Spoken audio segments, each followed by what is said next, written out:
नमस्कार दोस्तों, ACC preparation के यूट्यूब चैनल आप सभी का स्वागत है।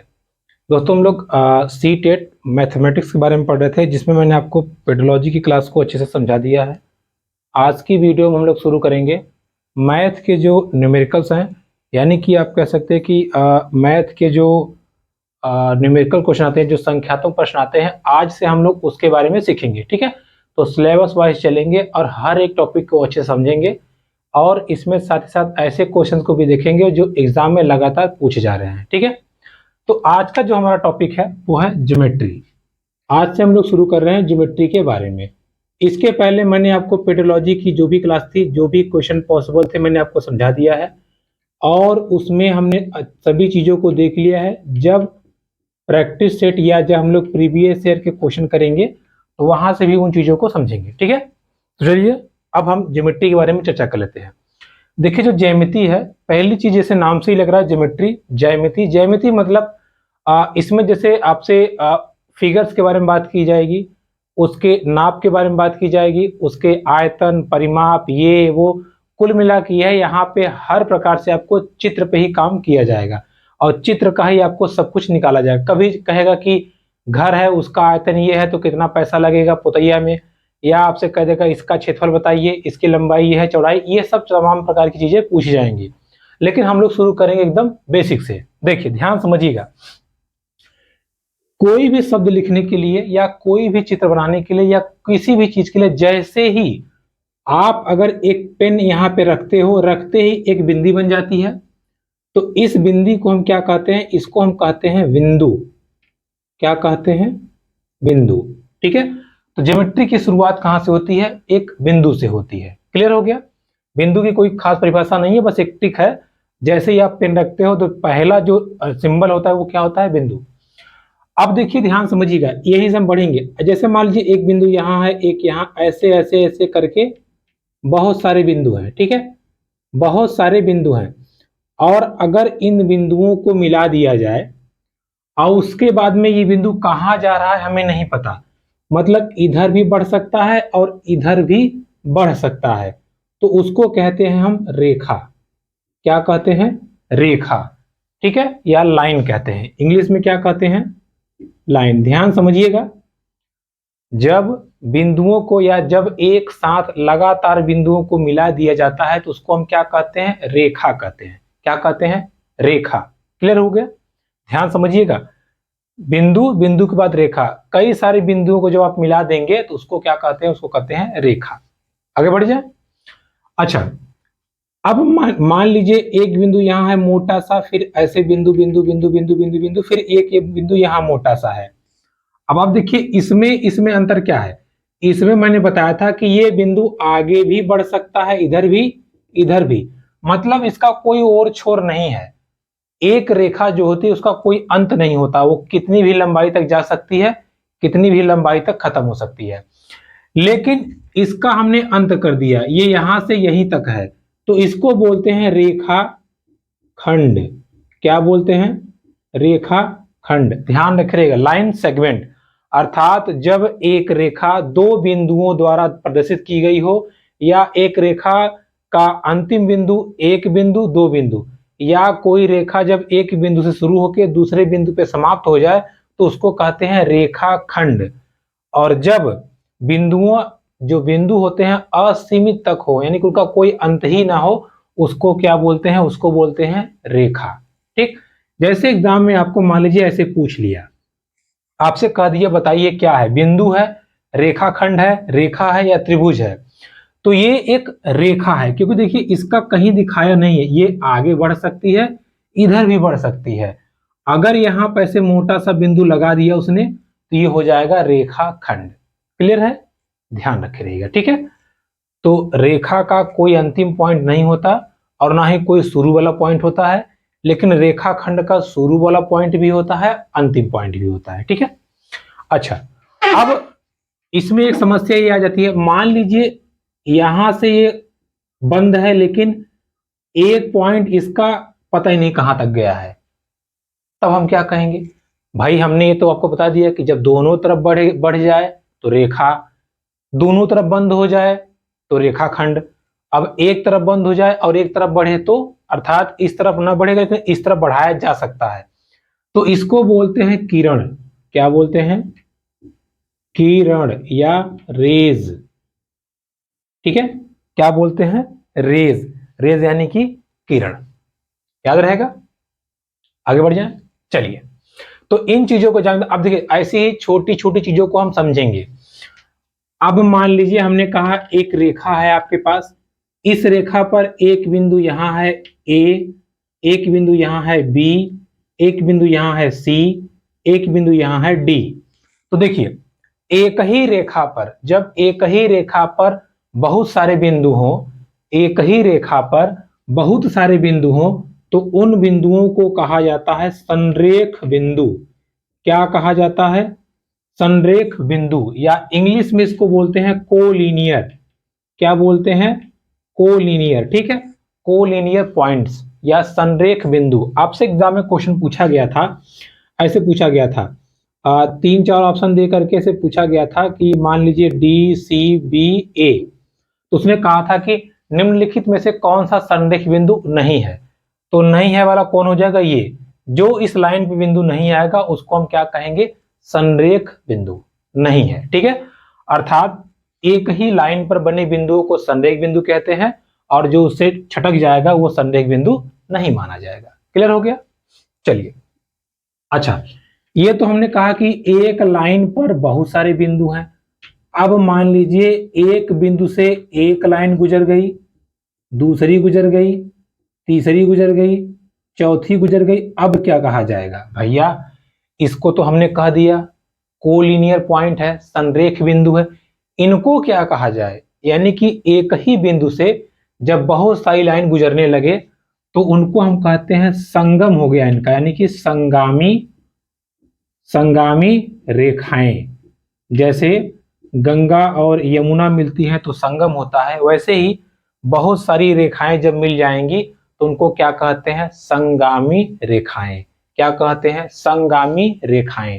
और इन रेखाओं को प्रतिच्छेदित रेखाएं भी कहते हैं। मतलब जब रेखाएं एक दूसरे को काटती हैं तो क्या कहते हैं? प्रतिच्छेदित रेखाएं। क्लियर हुआ? ध्यान समझिएगा। आपने बिंदु देखा, बिंदु के बाद जब बहुत सारे बिंदुओं को मिला देंगे तो रेखा हो जाएगा। उसी रेखा को फिक्स कर देंगे, 2 पॉइंट दे देंगे तो रेखा खंड हो जाएगा। एक तरफ फिक्स कर देंगे, एक तरफ खुला छोड़ देंगे तो किरण हो जाएगी। अब एक रेखा पर बहुत सारे बिंदु आ जाएंगे तो संरेख, सन मतलब होता है साथ में, रेख मतलब रेखा पर, रेखा पर जो साथ में है उन्हें हम कहेंगे संरेख बिंदु। उसके बाद में एक ही बिंदु से जब बहुत सारे पॉइंट क्रॉस करते जाएं तो उनको हम क्या कहते हैं? संगामी रेखाएं। ओके, आगे बढ़ जाए, चलिए। अब देखिए दो रेखाएं, देखिए एक ये रेखा है, एक ये रेखा है।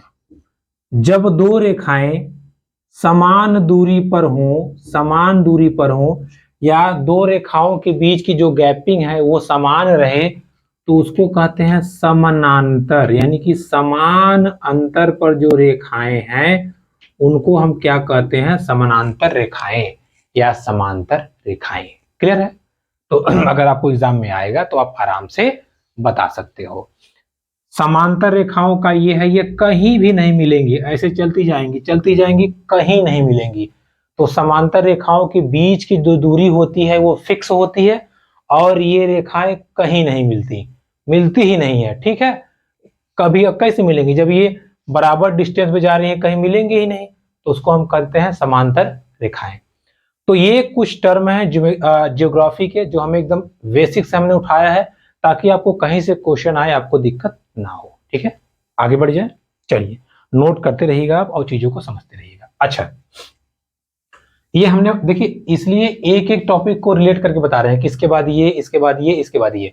अच्छा, हमने कह दिया कि ये रेखाएं नहीं मिलती हैं। अच्छा, अब हम कह रहे हैं मान लीजिए एक रेखा ये है और दूसरी वाली ये आके इसे भिड़ गई, एक बिंदु पर मिल गई।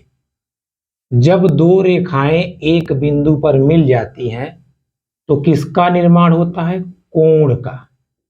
ठीक है, जब दो रेखा या दो रेखाएं एक बिंदु पर मिलती हों, एक बिंदु पर मिल रही हो या मिलती हो तो हम क्या कहते हैं?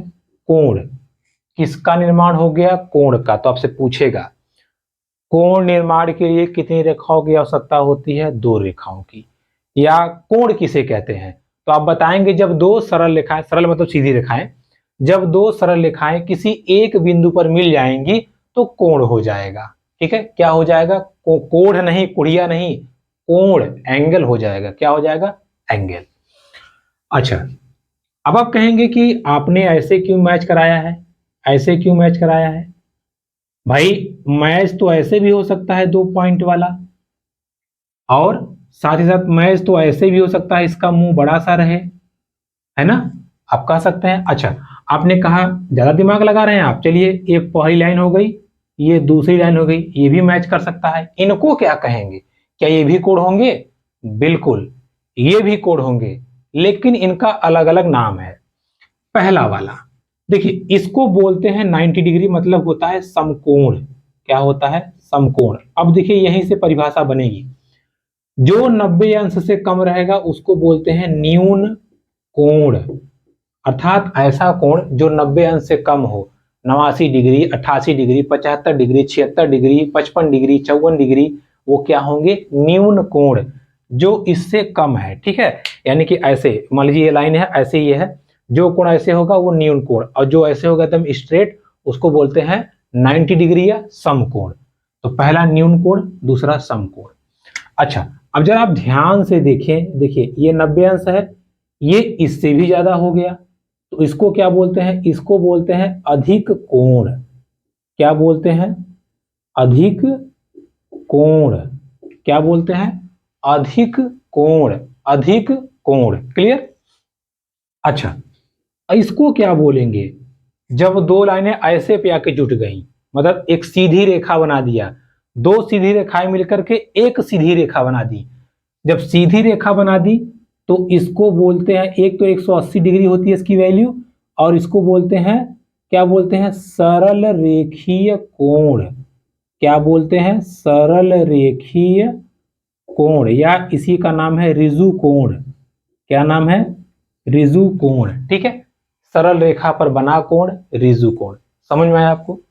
देखिए मैंने कोण की परिभाषा आपसे आपको सब क्लियर कर दिया। मैंने बताया कि जब दो लाइनें मिलती हैं तो कोण बनता है।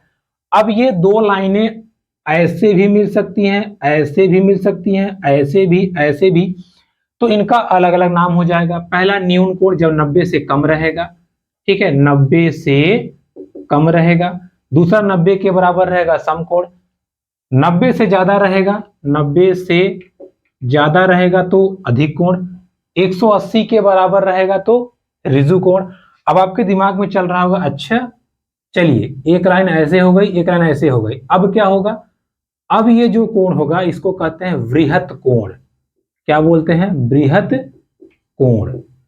यानी कि ऐसा कोण जो 180 से क्या हो? ज्यादा हो, लेकिन 360 से कम हो।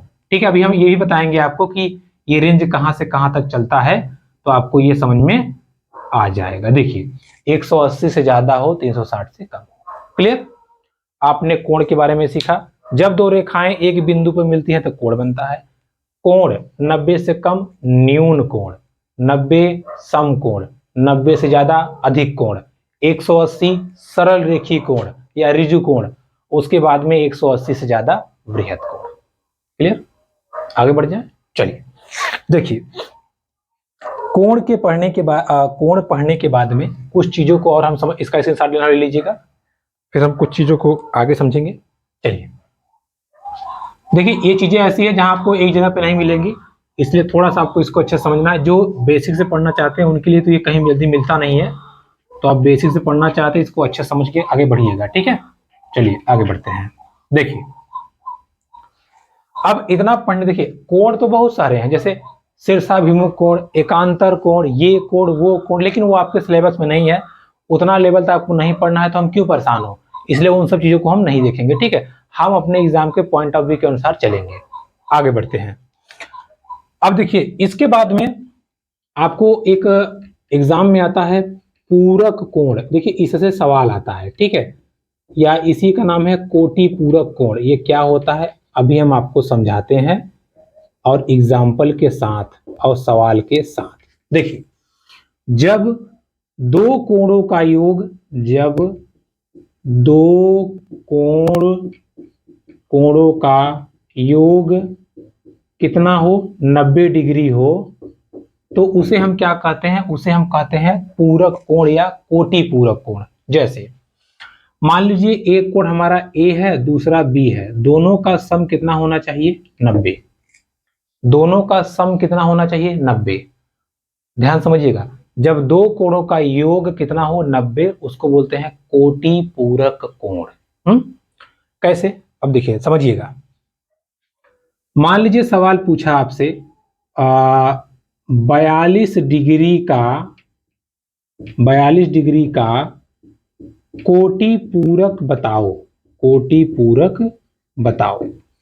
अब आप कहेंगे 42 डिग्री का कोटि पूरक कैसे बताएं, मैंने आपको बताया था ना, दो कोणों का सम कितना होना चाहिए, 90। एक कोण हमारे पास है, कितना है, 42, प्लस दूसरा कोण हम कुछ भी मान लें, एक्स वाई जेड, दूसरा कोण एक्स, इन दोनों का सम कितना होना चाहिए, 90। तो x बराबर क्या हो जाएगा, 90 माइनस 42, तो कितना आ गया, 48। ठीक है, आप जोड़ लीजिए, 48 और 42 कितना आएगा, 90। समझ गए आप, कोई दिक्कत। एक और समझ लीजिए, मान लीजिए आपसे कहा 54 का कोटि पूरक बताइए। 54 का कोटि पूरक कैसे बताएंगे आप, 54 प्लस एक्स बराबर 90। एक्स बराबर देखिए ये इधर आता है तो माइनस हो जाएगा, 90 माइनस 54 कर दीजिए। अब आप इसको घटा दीजिए, कितना आएगा, 36। ठीक है, तो देखिए ध्यान समझिएगा, 36 का कोटि पूरक 54 है, इसका कोटि पूरक ये है और इसका कोटि पूरक ये है, क्योंकि 54 में जब 36 जोड़ेंगे तो 90 आएगा, 36 में जब 54 जोड़ेंगे तो ये भी 90 आएगा। मतलब ये इसका भाई है, ये इसका भाई है, ऐसे समझिएगा। ठीक है, दो भाई हैं, वो भाई बड़ा है, ये छोटा है, तो छोटा है तो बड़ा है, बड़े वाले का भाई छोटा भाई, छोटे वाले का बड़ा भाई बड़ा भाई। ठीक है, ये आप ध्यान रखे रहिएगा, हो जाएगा। सेम ऐसे ही आपसे एक और पूछता है, इसी लागे हम उसको भी चपेट देते हैं। देखिए ये देखिए, इसको समझिए कि सवाल इससे आता है। ठीक है, तो एक दो क्वेश्चन आएगा तो हम वहां प्रैक्टिस में देखेंगे। अगला है आपका समपूरक कोण। सेम थ्योरी, इसमें दो कोणों का योग 180 के बराबर होता है। कितना, उसमें 90 था, इसमें 180 के बराबर। पहचान के लिए आप समझे रहिएगा, स से सरल कोण मैंने आपको बताया था ना, और सरल कोण की वैल्यू 180 होती है, तो संपूरक में भी 180 होता है, ये आप ध्यान रखिएगा। ठीक है, संपूरक में 180 होता है, ध्यान रखिएगा। चलिए देखिए, अब जैसे मान लीजिए आपसे कहा 120 का संपूरक बताइए, तो कैसे निकालेंगे आप, 120 प्लस एक्स बराबर 180, एक्स ये इधर आएगा तो माइनस हो जाएगा, 180 माइनस 120 यानी कि 60। कितना उत्तर आ गया, 60 डिग्री। क्लियर है, कर पाएंगे आप। चलिए, संपूरक और कोटि पूरक की बात हो जाती है यहाँ पे। संपूरक कोण, कोटि पूरक कोण आपने देख लिया। ज्योमेट्री की क्लास में हम सारी चीजों को कवर करेंगे, अच्छे समझेंगे। उसके बाद में एग्जाम के पॉइंट ऑफ व्यू से क्या क्वेश्चन देखने को मिलते हैं, वो जब हम लोग पेपर सॉल्व करेंगे तो वहां भी अच्छे से उसको देखेंगे। ठीक है, सारा सिलेबस आपको यहाँ मिलेगा, अच्छे से मिलेगा। तो वीडियो को लाइक कमेंट शेयर जरूर कीजिएगा, वीडियो कैसा लगा जरूर बताइएगा। ठीक है, अगर कहीं कुछ दिक्कत है, प्रॉब्लम है, तो आप कमेंट बॉक्स में लिख सकते हैं। चलिए आगे बढ़ते हैं और अपने अगले टर्म्स को समझते हैं। देखिए, आपने कोण देखा, आपने कोण को समझ लिया, कोण के प्रकार आपने देख लिए। अब जैसे कि कुछ चीजें होती हैं, वो हम जब आगे पढ़ेंगे वहां भी समझाएंगे आपको, लेकिन यहाँ पे थोड़ा सा आप ध्यान समझ लीजिए। देखिए, पहली चीज मैंने आपको बताया कि ये एक बिंदु है। हाँ, क्या है, बिंदु। देखिए बिंदु के, अब जैसे अगर बिंदु के तरफ ऐसे मान लीजिए ये कोण बन गया, मान लीजिए ये दूसरा कोण बन गया, ये दूसरा, एक यहां बन गया, एक यहां बन गया, एक यहां बन गया।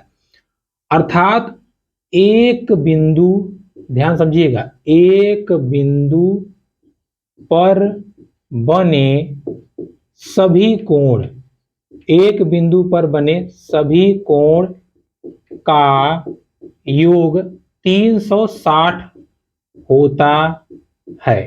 ठीक है, मतलब अगर एक बिंदु ये ऐसे है, इस पे जितना भी कोण बना दीजिए आप, ठीक है, ये कोण, ये कोण, ये कोण, ये कोण, ये कोण, ये कोण, 1000 ठो कोण बना दीजिए, सबका आप सम करेंगे तो 360 ही आएगा। अब आप कहेंगे 1000 ठो 360 क्यों होगा? अरे सब पॉइंट में हो जाएंगे। ठीक है, तो 360 से अधिक कोण होता ही नहीं है। ठीक, पूरे पूरे संपूर्ण कोण की बात करेंगे तो 360 होता है। अच्छा, अब हमने कहा मान लीजिए ये पॉइंट है, मैंने आपको बताया कि पॉइंट के चारों तरफ कोण का वैल्यू कितना होता है?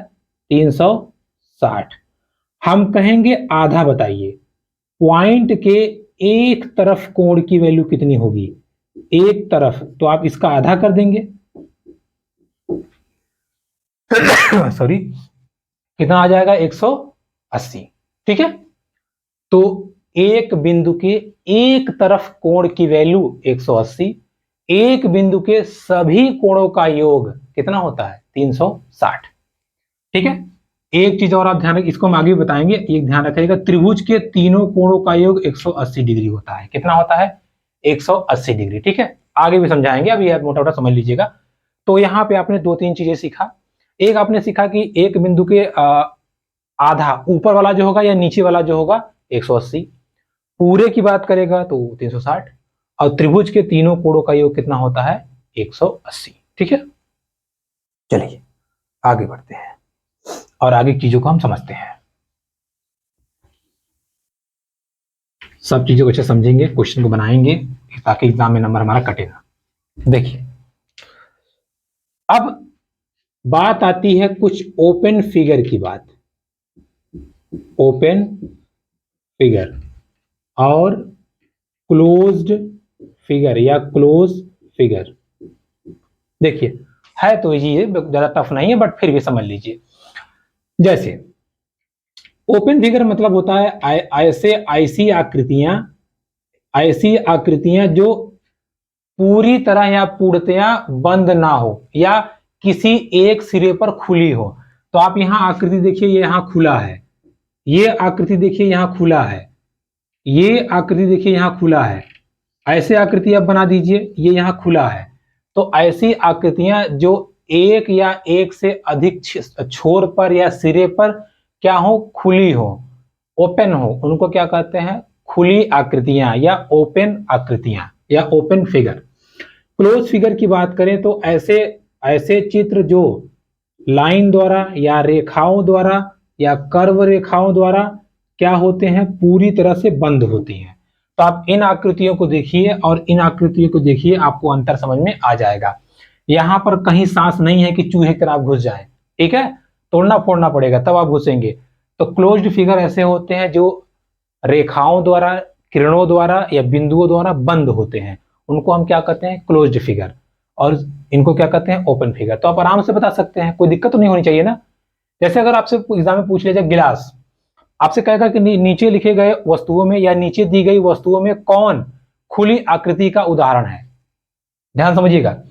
जैसे आपसे हमने बता दिया, आपसे हमने कहा कि ये क्या है? ये पार्ले पैकेट है, पार्ले पैकेट है, ये डाइस है।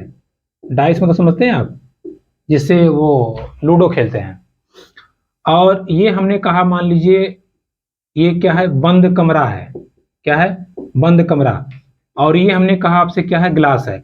हमने कहा निम्नलिखित में से ज्योमेट्री के अनुसार या आकृति के अनुसार कौन सा खुली आकृति का उदाहरण है?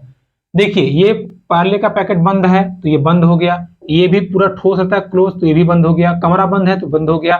ग्लास देखिए यहाँ ऊपर से ओपन है, तो ये क्या होगा? हमारा खुली आकृति या ओपन आकृति का एग्जाम्पल। तो ज्यादा टफ क्वेश्चन नहीं होता, ऐसे हल्का हल्का क्वेश्चन पूछता है, आप आराम से वहां से निकाल लेंगे। ठीक है, आगे बढ़ते हैं।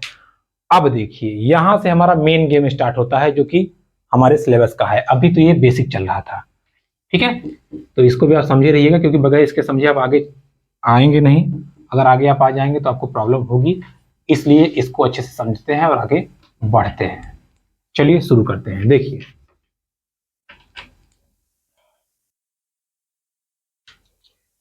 देखिए अब बात आती है 2D फिगर की, 2D फिगर की बात आती है।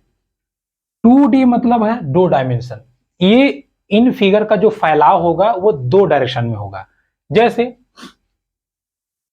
2D फिगर मतलब जिसमें लंबाई हो चौड़ाई हो। देखिए जैसे क्या है, ये है वर्ग। वर्ग, ठीक है। वर्ग एक ऐसी आकृति होती है जिसकी लंबाई चौड़ाई क्या होती है, बराबर होती है।